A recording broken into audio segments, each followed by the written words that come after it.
Later, the ancient Romans and Greeks wrote their names and told on buildings.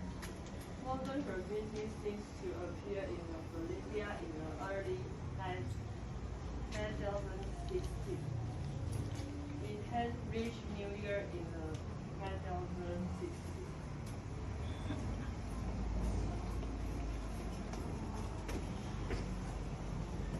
Graffiti can be divided into two parts, words and pictures.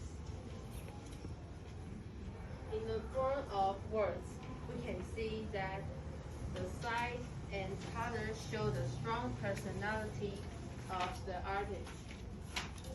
In the form of pictures, we can see that the artist wants to show more personal feelings, including anger or anger toward the unfair part of society.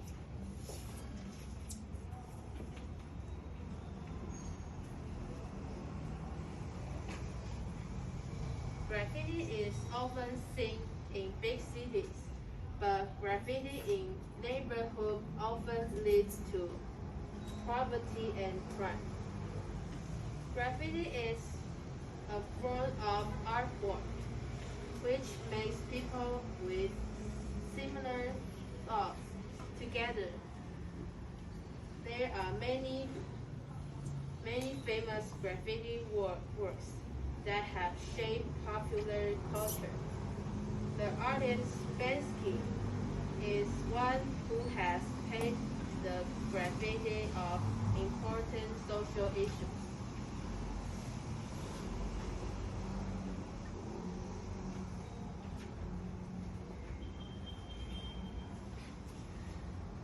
The content of most graffiti before make their territory, makes themselves famous, and now express their dissatisfaction and anger towards society, show off the skills, shout out their own political views.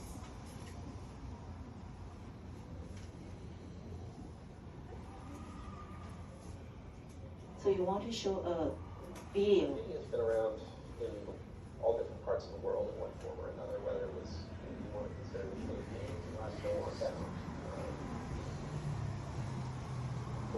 At the time we had walls, they were everywhere. Early in the United States, really in the antebellum years, people began to write on boxcars and had to roll from coast to coast. In the hobo years of the Depression, that became even more prominent.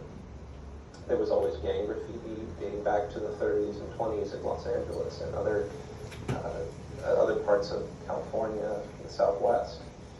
There was name-based graffiti all over the place. It was Kilroy was here, which actually sprung out of the suburb of Boston, oddly enough, until it became this kind of global icon for the greatest generation. But when this odd combination of name and fame came together in the late 1960s in both Philadelphia and New York, it really exploded. And what was so magical and so important in the history of American graffiti were the years really 1971 to 1975 in New York. And what happened was a generation of kids, and it's really important to remember that these were kids. There was almost nobody over the age of 19 involved in this. Developed a whole art form that went from a simple signature, this Joe was here kind of thing, all the way up to a mural that covered the entire side of a subway car. And this was something that had just never been seen in our history before. An entire movement was completely developed by kids. Graffiti art is bigger than it's ever been. It keeps getting bigger, no matter what rule